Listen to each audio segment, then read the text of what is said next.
Hello ಸ್ನೇಹಿತರೆ, ನಕ್ಷಾ general YouTube ಚಾನಲ್ಗೆ ಸ್ವಾಗತ. ನಾನಿವತ್ತು ಮನೆ ಔಷಧಿಯಾದ ಅನಾನಸ್ ಹಣ್ಣಿನ ಬಗ್ಗೆ ತಿಳಿಸೋಕ್ಕೆ ಇಷ್ಟಪಡ್ತೀನಿ. ಈ ಅನಾನಸ್ ಹಣ್ಣಿನ ರಸನ ಉಪಯೋಗಿಸೋದ್ರಿಂದ ಉರಿ ಮೂತ್ರ ನಿವಾರಣೆ ಆಗುತ್ತೆ.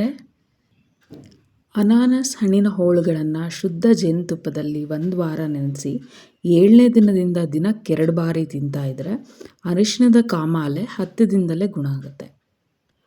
ಅದೇ ರೀತಿ ಧೂಮಪಾನ ಮಾಡಿ ಗಂಟ್ಲು ನೋವು ಉಂಟಾಗಿದ್ದರೆ ಅನಾನಸ್ ಹಣ್ಣಿನ ರಸನ ಆಗಾಗ್ಗೆ ಸೇವಿಸ್ತಾ ಇದ್ದರೆ ಗಂಟ್ಲು ನೋವು ನಿವಾರಣೆ ಆಗುತ್ತೆ. ಮಕ್ಕಳಿಗೆ ಅನಾನಸ್ ಹಣ್ಣನ್ನು ಪ್ರತಿದಿನವೂ ಮಿತವಾಗಿ ಸೇವಿಸಲು ಕೊಡುವುದರಿಂದ ಜೀರ್ಣಶಕ್ತಿ ವೃದ್ಧಿಯಾಗುತ್ತೆ.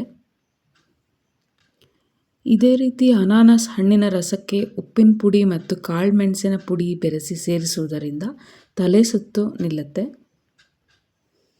ಹಾಗೆಯೇ ನೀವು ಈ ವಿಡಿಯೋ ಇಷ್ಟ ಆಗಿದರೆ ಲೈಕ್ ಮಾಡಿ, ಶೇರ್ ಮಾಡಿ, ಸಬ್ಸ್ಕ್ರೈಬ್ ಮಾಡಿ. Thank you.